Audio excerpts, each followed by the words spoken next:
Hey, it's Soul with another video, and I want to have a quick talk about housing and spotlight what I think are the features that definitely need to make it for launch, either by December 2nd for early access or for midnight's launch or the pre-patch or whatever. There's no shortage of features we want housing to include that makes it seem ridiculous that they might not be part of the launch, like playing whatever music you want per room, or controlling the ambient light in the home, or letting us do professions and transmog stuff, or, tons of other features that sound like no-brainers. In fact, regardless of what I talk about today, I invite you to share your own wish list of things housing should have at launch that are like, duh, Blizzard, of course you should add these things. Do you even play your own game? And I'm aware there are numerous technical limitations and design budgets and limited resources and so on and so forth, but for now, I'd like us to not care about that. That's their problem. So let's get to what I think are the most important things for housing that really they should nail down by launch to ensure an experience folks can get excited about and also won't feel frustrating. Please like this video, subscribe for more WoW coverage, and catch me where I'm live. They really need to get those weapon and armor displays up and going already. We've seen these basic racks and all, like, okay, that's cool, but I'm waiting for the house chest options that let us tap into all of our weapons, so like these can hang off the walls, or I'm waiting for something like this to right-click here and then equip whatever I feel like putting them in, whether it's like the cool trading post thing or this. I mean, it's my house, all right? This feature's gotta make it in because, well, it was in the reveal, and from the feel of it, everything we've seen from the reveal made it in, even the mug, sort of. So out of everything here, I feel this is the most likely to make it in for launch, like it can come any build now. Linked customization. It's going to need a little bit of explaining. So by this, I mean being able to select and manipulate multiple objects at once. Now, right now this does exist, because if I put a bunch of objects on a surface like a table, each time the object will hook onto the surface below it, and when I move the most bottom object, as in the table, it's going to move along the x-axis just fine, even the y-axis, because in so few words, the math behind this is easy. It gets messy when we try to do any advanced customization, as in precise movements and rotating. In its current state, the tools are really inconsistent, like they're pretty broken. Sometimes the objects will follow, most of the time it doesn't.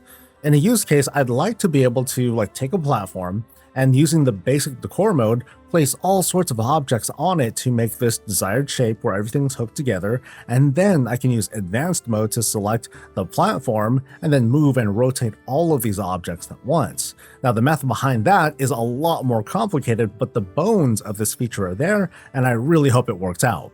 But the real endgame for me, at least, is instead of forcing objects to hook together first, I want to be able to just select multiple items however I wish with like a shift click and then move them all together, rotate them, resize them, and so on. Currently, there is no undo option. Now, there is a way to reset the state of an object back down to its default settings, but there's no way to just take one step back because maybe I fat-fingered something. I'm not quite sure how hard this is to implement when I think all this is being done server-side, but the need for what seems like a very basic tool like this is hard to overlook. I know I'm going to need a thing for my whoopsies because I'm learning how to do all these things, and even going back one step would be very, very helpful. I'm kind of beating a dead horse here, but I'm still pretty butthurt over how we're locked to faction-specific houses in a given neighborhood, even if the neighborhood is private, even if it's a cross-faction guild. Everyone in these neighborhoods, at least, they should be cool with cross-faction representation happening, but Blizzard's stance, in so few words, is, well, when in Rome. But here's the other thing. Now that we've seen outdoor decor in action, we can already alter our sense of representation now.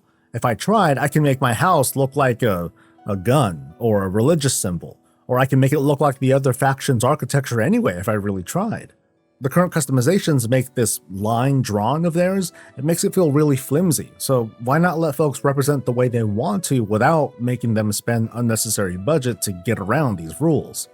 In a recent interview, game director Ian Hazzikostas talked up pets and how displaying them isn't going to make it as a launch feature. It's something they're actively working on making happen soon after. So maybe this shouldn't be on the list, but I think by this time, or by launch, there ought to be a reminder of reassurance that this is on the way.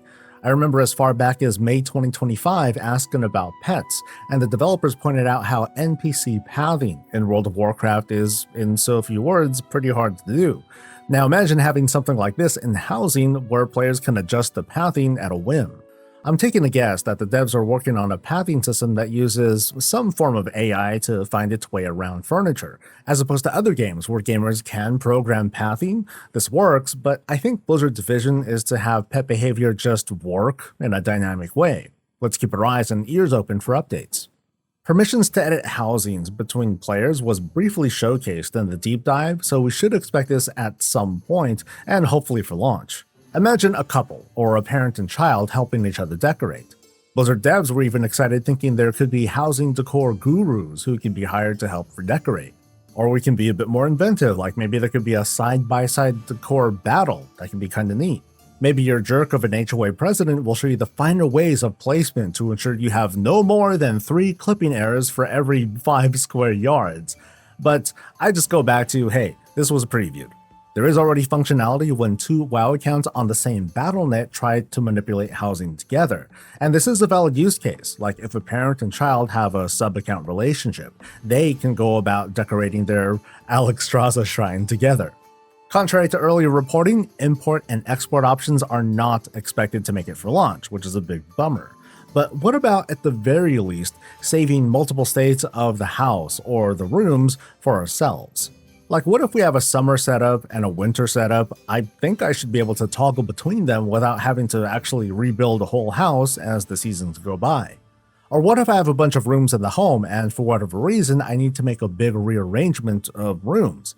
It might be too cumbersome to easily move rooms around, so it'd be nice if I can tuck a whole room into the housing chest while I make adjustments, and then I can pull the room or rooms back out. I think more reasonably, users are likely to get started with a build, probably not be happy with it, then try something else, they go into it a little bit, and they end up wanting to go back to the previous build.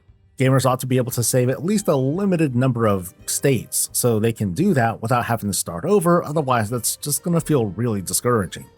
Finally, there's going to come a time, especially early on, where we may walk around the neighborhood and we'll see something really cool, but we don't know what it is. I'd like to have a tool where I can mouse over and see the name of that decor being used. That'd be really helpful in case the owner isn't there and we have a question. And even then, the owner might not know off the top of their head and they'll have to open the editor and mouse over themselves, yada yada. At least being able to find out for ourselves the name of that odd looking shelf or table, that'd be really helpful. And that's the list. I know there could be a ton more to include, so hey, tell me how wrong I am by including your must-haves for the launch of player housing. Please like this video, subscribe for more WoW coverage, catch me live, and I'll catch you later. Stay safe, stay healthy, and stay breezy.